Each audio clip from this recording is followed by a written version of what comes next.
We are starting our New Year's off with our first comic convention, and of course, it's Queens Comic Con, and we have a crew with us today. Hey! Brian and Babyface It's not here. just us. It's not just us. Brian actually made the trip to Queens. Stay tuned. I'm getting itchy already. Yeah, look, she's back to collecting. Stay tuned to the end. We're gonna say who our giveaway winner was from the last time. Let's see if Cassidy buys me a Fantastic Four #1. No way. See you inside.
Welcome to Collector's Confessions and our first comic book haul video of 2025.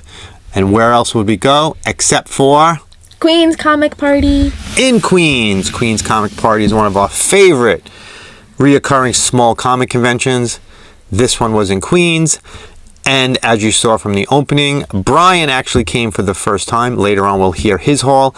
And our friend Chris, who we call Babyface, also came with us for the first time, and he really loved it. So did Brian. Unfortunately, Billy wasn't there when we were there. He was busy working.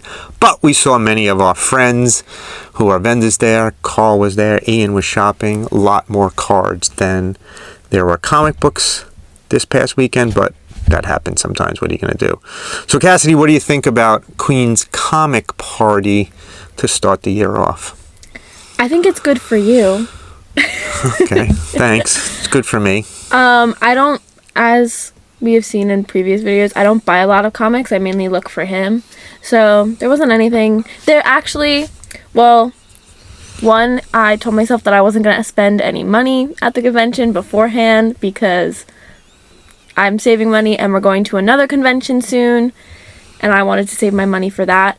But there was this really cool card art that We have never seen before. yeah, I've never seen it. So we have a video, but it was 3D play. What would you call the cards? Non-sports cards.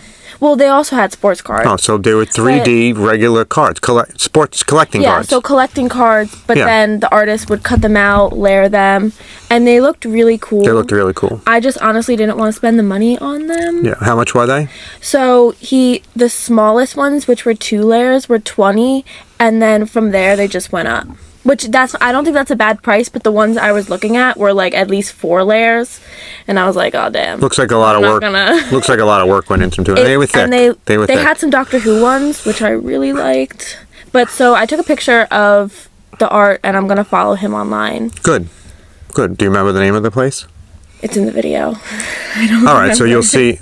We'll show you the video right now of the card. So check out these collectible cards. First time we ever saw them. First time they've ever been at Queen's Comic Party. Check them out. Yeah, we're live right now. Yeah, we go.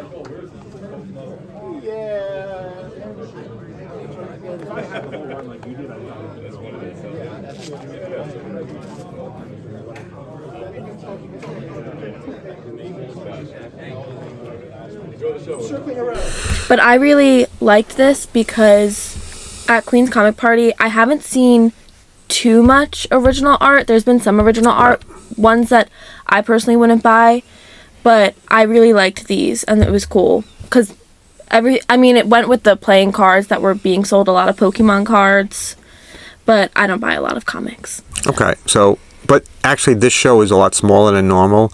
I think because it's the first show of the year, and usually in January, not a lot of buying because you spend so much money at Christmas time.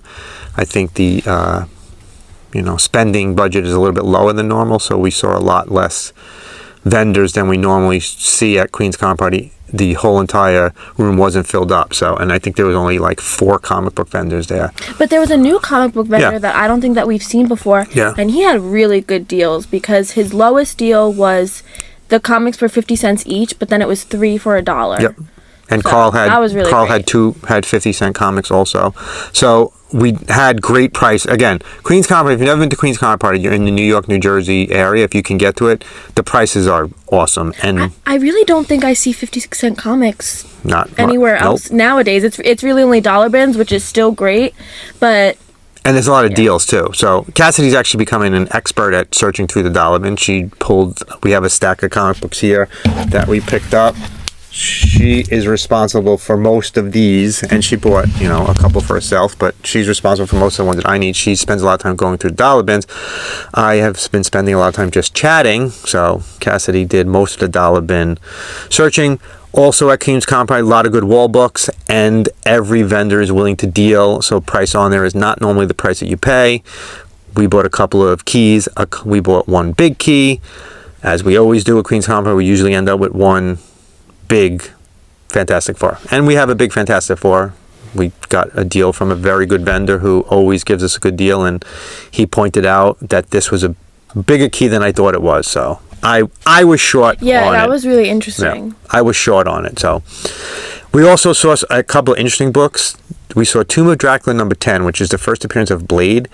Carl had the Russian edition, and then somebody else had the German edition, which was cool. I don't normally see foreign comics, especially of huge keys, so it was cool. It was really a lot of different stuff this time. I saw Star Wars, but not in the dollar bin. They were expensive, that should be and I didn't want to buy them. We should have titled this, Never See Star Wars in the Dollar Bin. But again, we had a great haul. We had a great time. We went with 2 of our friends. We had fun there. Chris, he bought some comic books. He only 2, but he walked around a bit.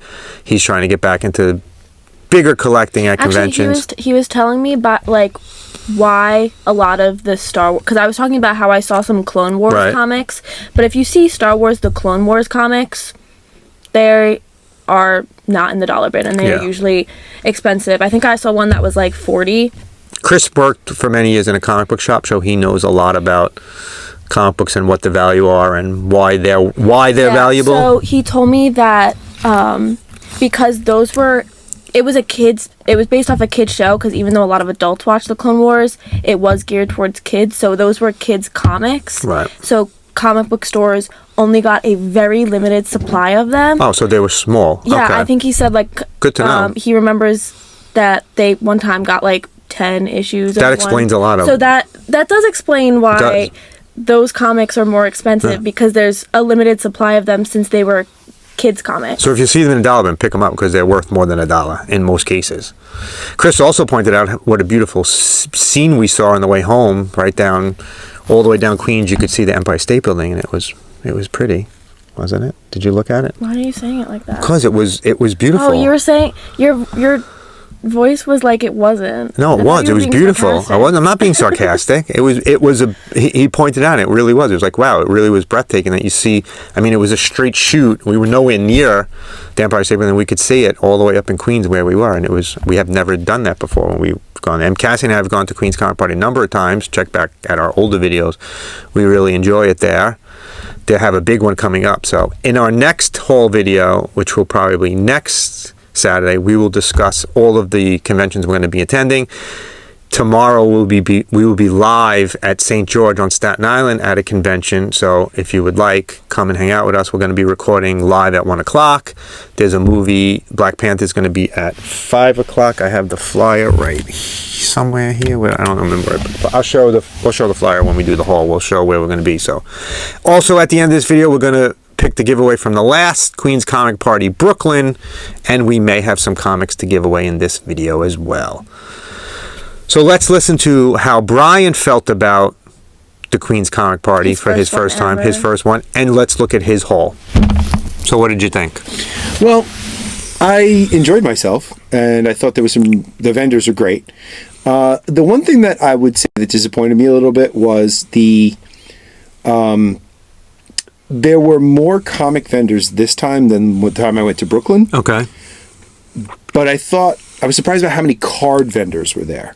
There were a lot of card vendors. So the difference this time than last time was last time we went to Queens. Yeah. Was the last time we went to Queens, the middle was only cards. Right. And the outside was all comics. It seemed like there were a lot less comic book vendors. Yes. There are usually more comic vendors in Queens than in Brooklyn. Right. But as we said earlier, this time of year is a tough time of year. Oh, right after the holidays is a tough time of year to sell any kind of collectibles. And it had snowed that morning. Right. So maybe people were just keeping their stuff at home that day or whatever. We'll have to see. I'm going to go again, see what it's like. Well, next time we I'm go... not saying, by the way, I don't want to make it seem like because there were more card vendors, it wasn't good. It's just, personally, sports cards are not my thing. Me neither. So, I don't know. I guess that's it. So, yeah. But I mean, it's good to have them mixed together. The vendors, we saw Ian there. Yeah. Carl. We bought a bunch of stuff. Yeah. So yeah, it was. The vendors, good. listen, there's no better group of vendors than at Queen's Comic Party. Yeah, no, they're really. Billy runs a great show. Yep. Vendors are great pricing, willing to make deals. Yeah. The more you buy, the better your prices are. Yep. Everything here is cheaper than anywhere else. Right. Oh, absolutely. That's why we keep going back. And I mean, you can't beat a $2 entry fee and a free gift at the door. Yeah. So, yeah. So there you go. So what did you buy? Okay. So, the first thing I'm going to discuss is the strangest, probably. The strangest thing I got was this little booklet. I thought it was an ash can. It isn't. It's called Pure BS by Burns and Schreiber. I don't know what this was. I saw it, but I thought it was some kind of ash can, so I grabbed it. It turns out it's not. This is actually a booklet that was inserted in a comedy album from the comedy duo Burns and Schreiber. Actually, it's pretty entertaining because I don't know Burned and Schreiber. they think this dates back into the 70s. This might be something The from guy on the 70s. cover looks like that actor from the 70s. Yeah. Mm-hmm. Not Burns or This one. Schreiber. Yeah, he looks like a guy who appeared in a bunch of things in the 70s. I can't think of his name. Yeah, I know. But when you open it up inside, How much was that? this is $1. Oh, so a lot of dollar bins. Yeah. Oh. Actually, so no, much. we're lying. They weren't dollar bins. They were 50-cent Some of them were bins 50-cent and bins. 33-cent bins. I'm trying to find where it has the Now you have to look for the record. 1973. Copyrights from 1973. Anybody have this record? Now, what this is filled with is like fun, fake trivia. Like, for example, successful experiments in New Haven, Connecticut reveal telepathic communication teaches rats to repair radios. So it's like nonsense like that, like fake tabloid stories. I have never seen anything like this before. Actually, I looked through it. I thought it was kind of fun, A man who could Do you remember hear who you through bought his this nose. from? Carl? I think it was Carl. Yeah, I think Carl had this one. Yeah. So I grabbed it because it was weird, and turns out it definitely is weird. So that was that. Can I say it? Yeah, sure. Because I've never seen anything like this before. This is, I guess it's not really in the comic book realm. It's not. Right? Not really. No, not really. But, when I go to these things and I go to the dollar bins, I usually grab stuff that I don't know what it is or something that seems unusual. It's that 70s humor. Very 70s humor, yes. Right? It's the 70s humor, especially 73. Wow, we were...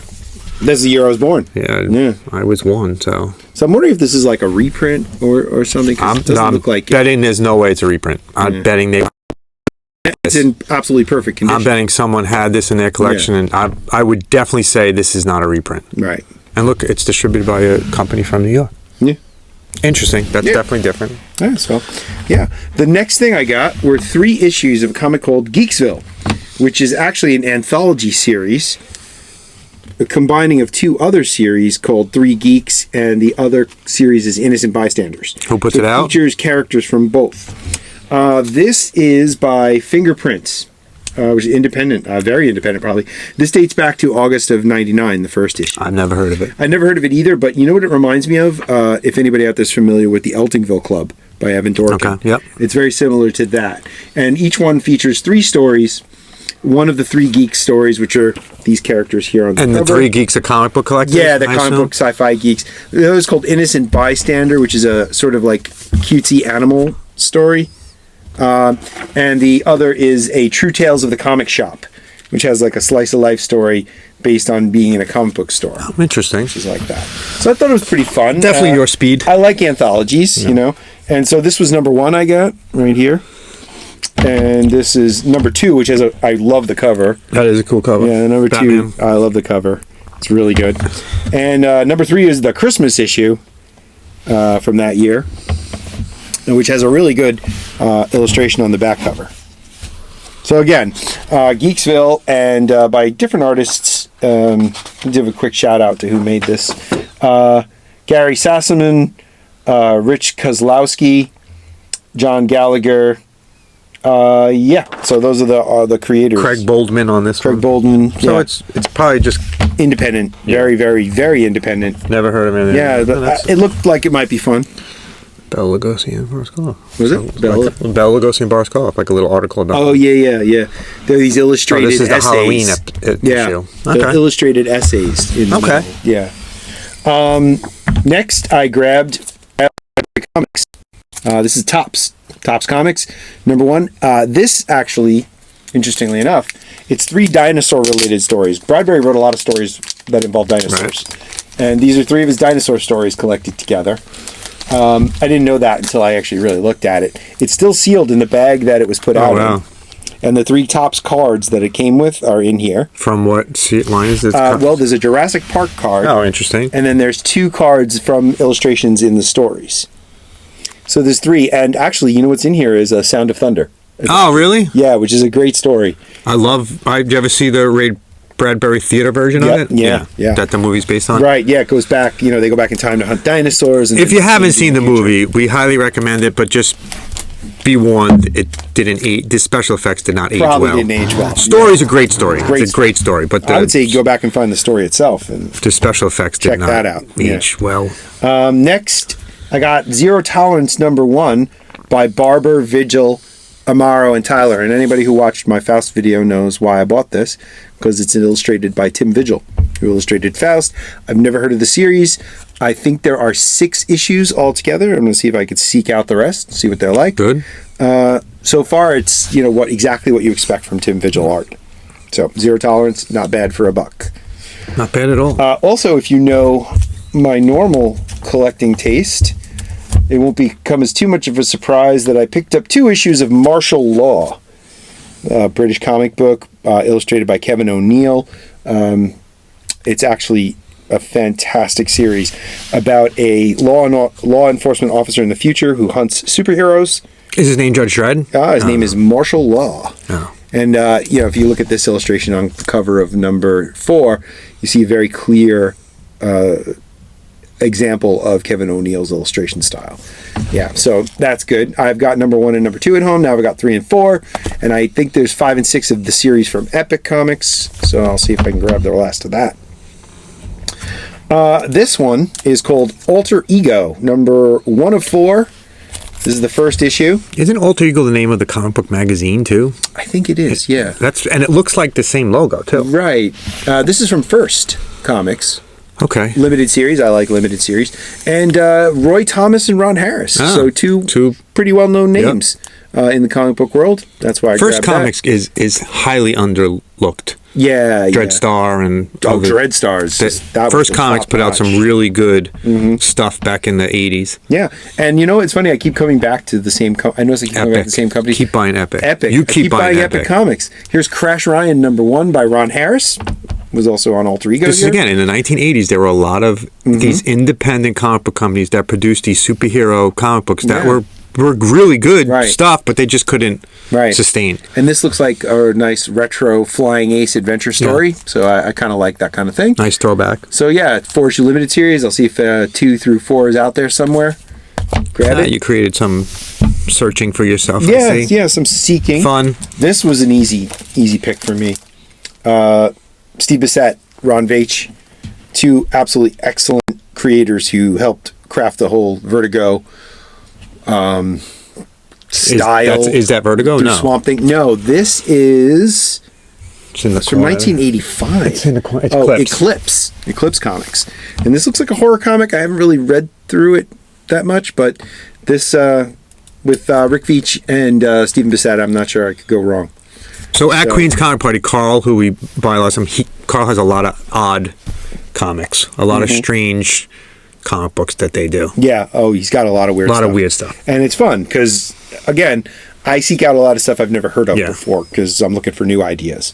And here's numbers 1 and 2 of a series called Heavy Hitters Untamed from Epic. We'd love to hear if you've heard of any of these titles or read them, because I haven't heard of a single title you showed so far. Number 2. And again, I picked these solely on the basis of the covers. I mean, and these are... See how important it is the cover? Is not, but this one is textured. It's one of those, that's a 90s comic. Yeah, very 90s comic. $2.50. So yeah, Epic, another Epic comic. So yeah, I don't know. I can't tell you much about that just yet. Not a lot of Marvel DC from Brian's pile. No. All strange stuff. Next, issues 4 and 5 of Crossroads. Grimjack. Oh, you did pick them up. I wasn't sure if you picked them up. Grimjack and Judah Maccabee. Now, Judah Maccabee is a character who appears in Nexus, which is a series I've been reading lately, grabbing the old back issues up. We've talked about it. And actually, this one, Crossroads, number 5. Oh, it's a 5-issue series. This features Grimjack, Dreadstar, and Nexus. So is it independent, it's stories? It's first. I know it's first round, but each story has... I got to be honest with you, I haven't really read through It's an yet. anthology? I think it is, but it's all these characters working together. Okay. These first comic characters. Okay. Yeah, and I really enjoyed. I got the first omnibus of Nexus. Really enjoyed the stories, and so went out and when I saw these, I grabbed them. Plus, I mean, $1 for a prestige format. You can't beat that. It's pretty good. No, right? you can't nice beat that. Hardcover, and hey, Dreadstar. Actually, it probably wasn't $1. It was probably 2 for $1. It probably 2 for $1. Carl had 2 for $1, and then another guy next to Carl had 3 for $1. Mm-hmm. So yeah, so far. So you spent a total of like $4 at the most. Yeah. Oh, you know what though? I did forget to bring one thing. What did you forget to bring? I forgot to bring. I bought the card set. Yes, Batman card Returns. set. Which I forgot at home. Fail. Boo. Boo you! But I bought, the entire card set of the Batman Returns movie cards for $10. $10, that's $10. Yeah. That's a good haul. Yeah. So, and I like that Babyface took one look at the card set, and there was the picture of Michelle Pfeiffer lounging on the bed, and he goes, the whole thing's worth it. Just for that picture? So you got your free card set, and free card pack. My free card gift at the door, Star Trek Next Generation trading cards. I probably had these in the early 90s. Probably. But let's see what I got. He's open. It's a card pack. Oh, he's breaking the pack. Look at this. Maybe there's something in there worth a lot of money. Probably not. Star Trek stuff. Not a chance. Did not accrue value at all. There's probably not even any kind of like gimmicky cards in there. If you're a Star Trek fan, it's a good time to buy everything. Anything. Figures. Yeah, everything is super cheap everywhere right now. Oh, look at this. Comic cover. Here's a comic cover from DC. Let's see that. Okay. Finn. Dolphin. Alien. There you go. Right there. Right. Oh, look.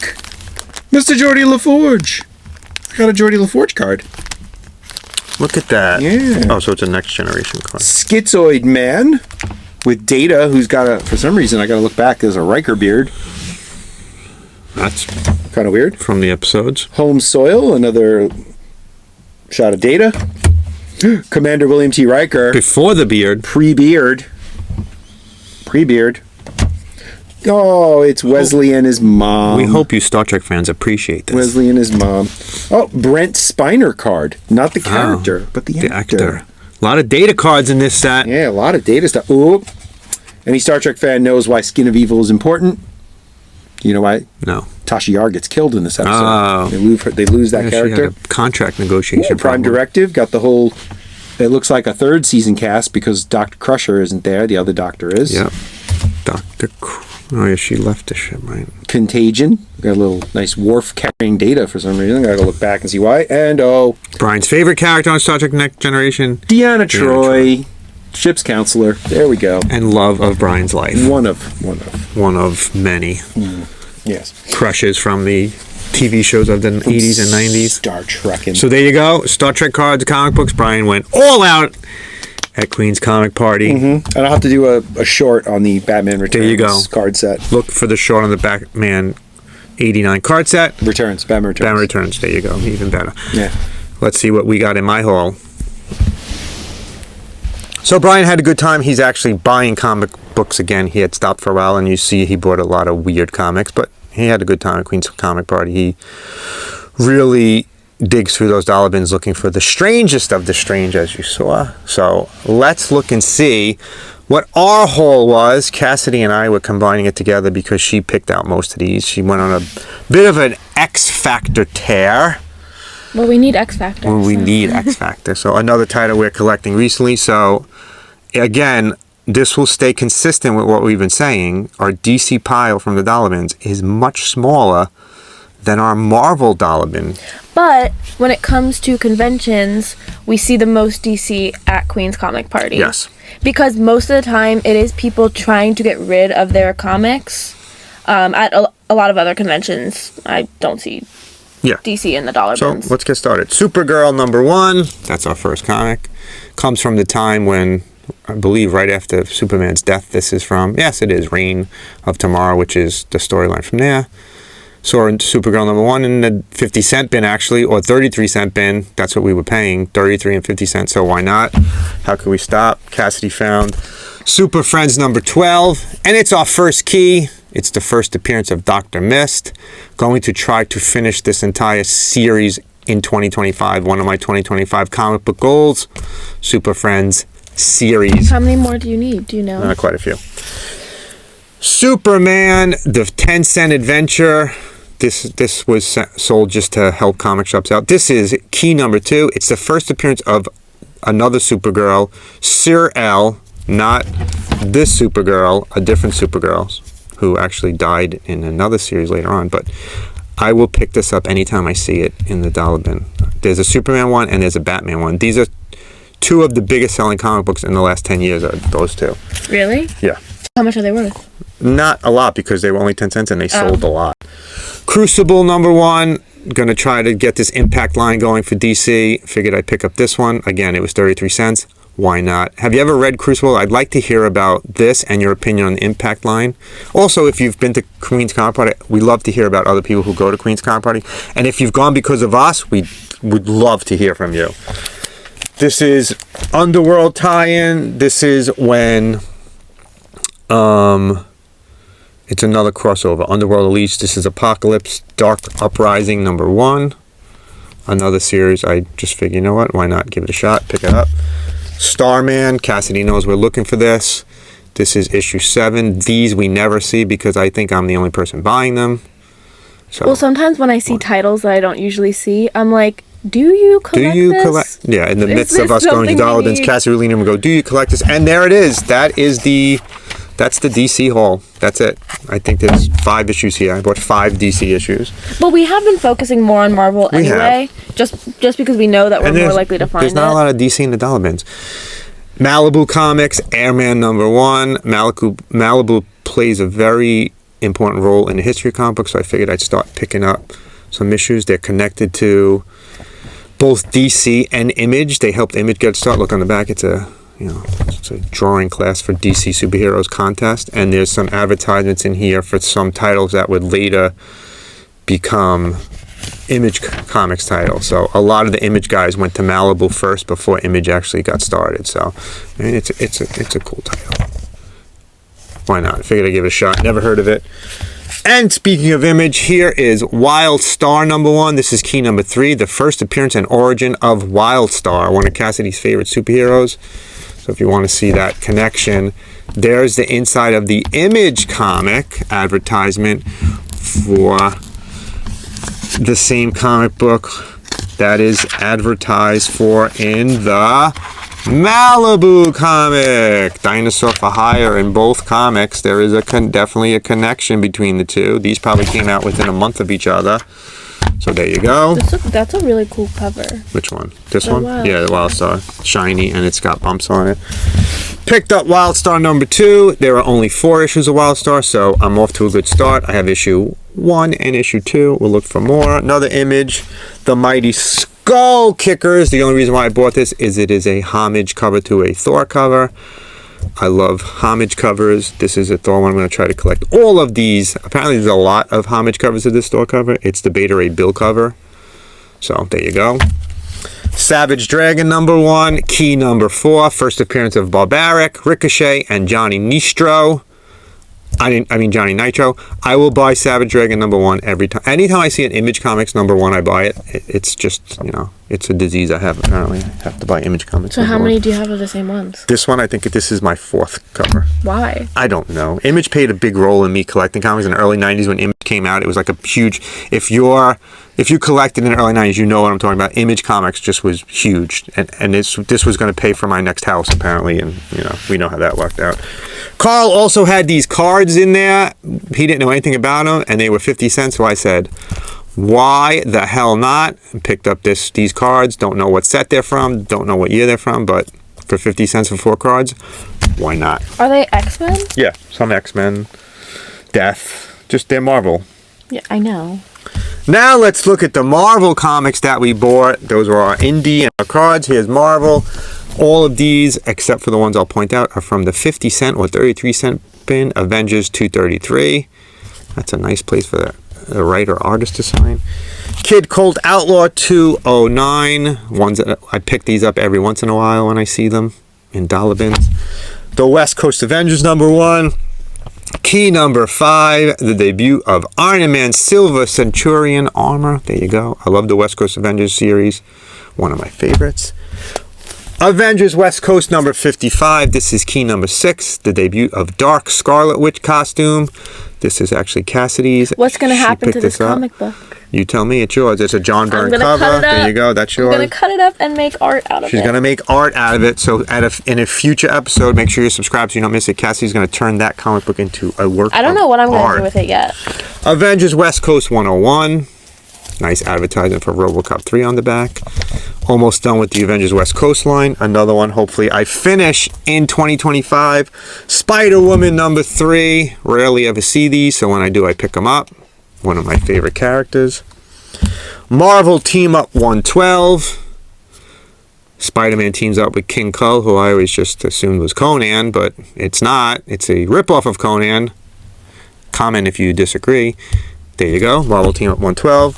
Machine Man #8. Key #7. Second appearance of Curtis Jackson. That's right. 50 cent. No, not that guy. He's a super soldier serum distributor. This is his second appearance. His first appearance was in Machine Man #7.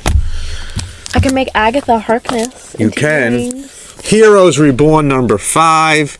The Nighthawk cover. I actually have this one already, so this is going in the giveaway pile. Sleepwalker #3.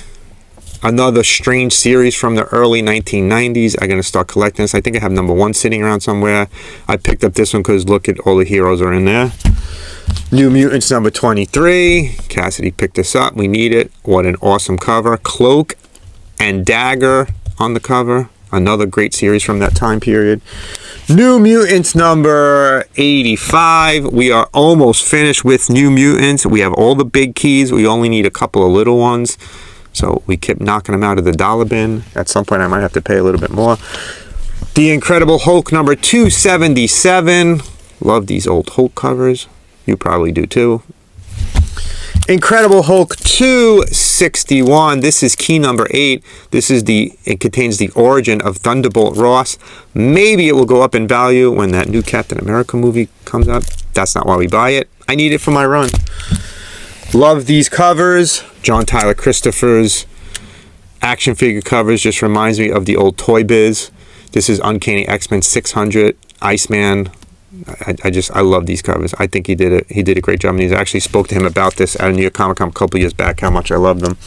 Marvel Premiere 38, key #9, the introduction of Weird World. Why are you looking at me like that? I don't know, because you're not saying anything.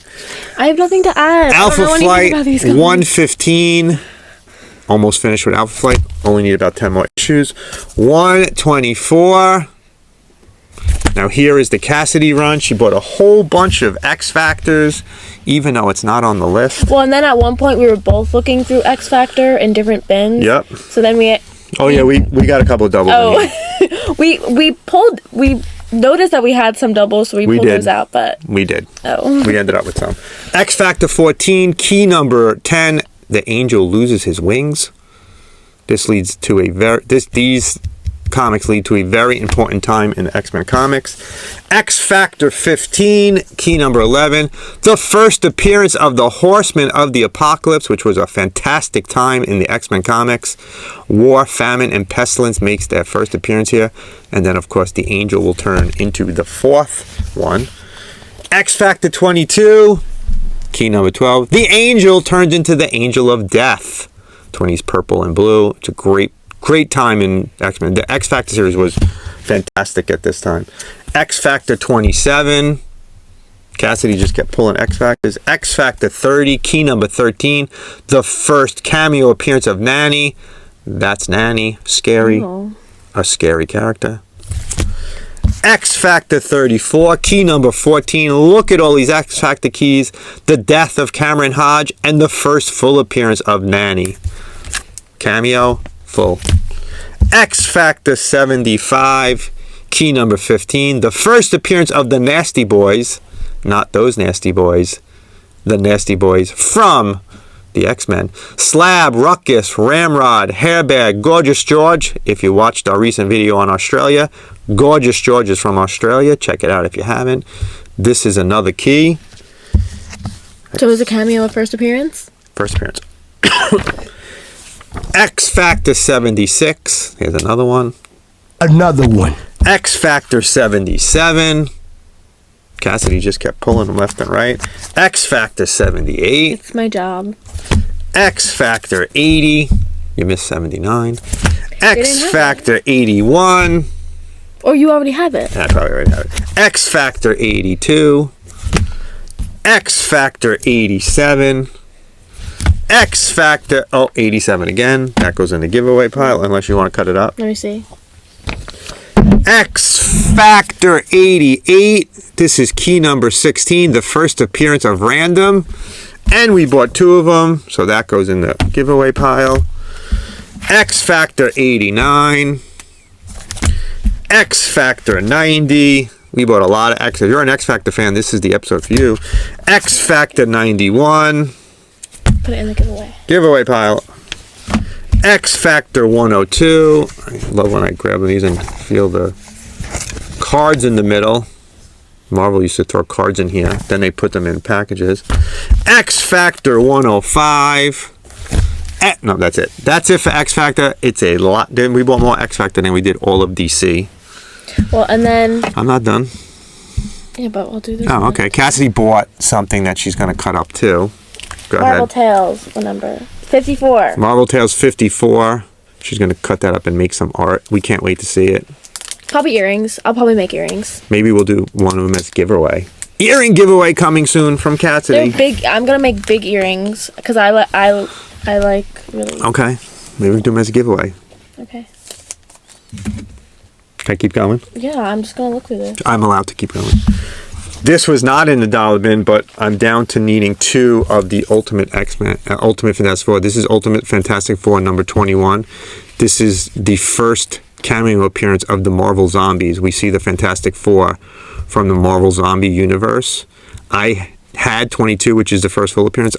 21 has been really hard to find, so I picked this up. It wasn't cheap. It was a lot more expensive than I was willing to pay, but not as expensive as the big key I bought. Do you remember the guy's name we bought this from? Key number 18, Fantastic Four 25. No, you have to look at one of our last videos. Second appearance of Captain America in the Silver Age. Didn't know that. He pointed out, which was fantastic. Really appreciate it. I was thinking about buying it because it's the first solo battle between the Hulk and the Thing. Then once he said it was the second appearance of Captain America, I mean, I was sold already, but it really made it worth it. He wasn't even listening when he was pitching it. He was pitching it to me. I know. And I was like, oh my god, Dad, second appearance of Captain so we America. got it. Got it at a really, really good price. This is a solid $200 book, even in this condition, and we got it for way cheaper than that. This is definitely going into a big one for us. This is our big key right here. They're fighting for the first time. So, and the second appearance in the Silver Age of Captain America. Did everyone know that? Am I the only one that didn't realize that? Well, so he was talking about how I don't know at what convention it was, but he was at another convention, and Right. there was this guy who was collecting Captain America comics and was specifically looking for this Fantastic Because of the Four, appearance. and he was like, Why? "Why?"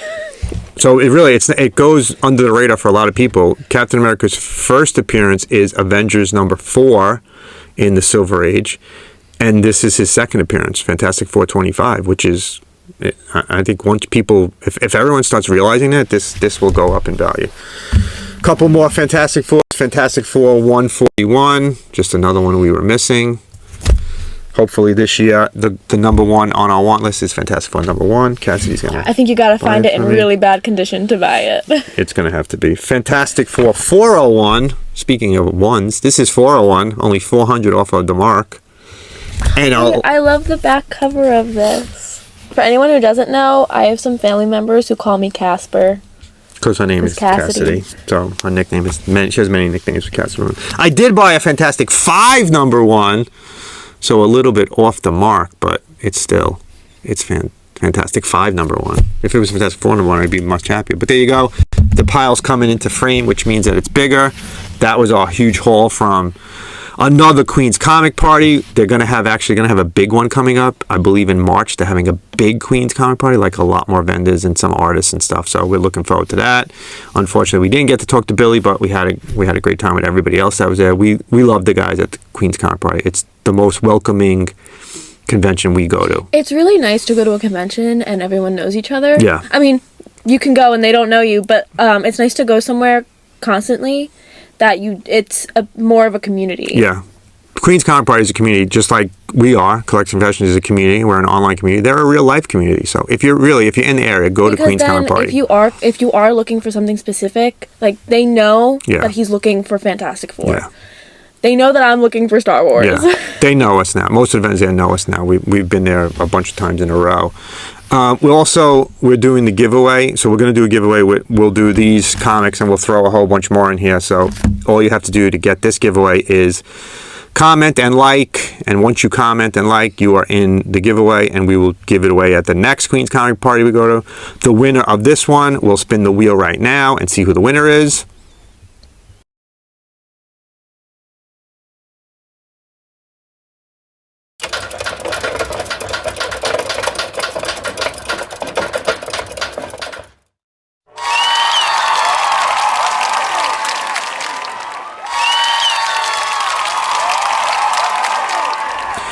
Congratulations, Jason Finestone, longtime subscriber, often commenting. He's been watching us for many, many, many, many videos. Thanks, Jason. Just send us your address, collectorsconfessions@gmail.com. Comment about our video. Comment how much you like us, how we're the best father-daughter team on YouTube. And Brian. And Brian. Brian is doing less conventions. Most of the conventions this year will probably be me and Cassidy. But Brian will be with us tomorrow at the St. George Theater. Me and Brian should do videos together. You should. We should talk about movies together. Can we set me out of one of them and I won't be in it and you two can do one? Me and Brian were just recently talking about movies that because he doesn't like artsy. I don't even want to say artsy movies. He doesn't venture out. I like what I like. It's the same as, listen, if you've been watching this long enough, you know that I buy superhero comic books. Brian buys all these weird comic books. Cassidy likes Star Wars comic books. I don't venture out of the things that I like. It's me. I'm old. I'm set in my ways. But yeah, I'm going to say this now in the video to try and force him to do it one day. Me and Brian were talking about Rocky Horror Picture Show. So I think Collector's Confession should go to a live Rocky Horror Picture Show. Comment if you would like to see us at a live Rocky Horror Picture Show. You guys can determine if we do one or not. If we get enough comments and likes on this video, we will do a live Rocky Horror Picture Show. Thanks for watching. Love what you collect. Collect what you love. We'll see you next time at the Rocky Horror Picture Show.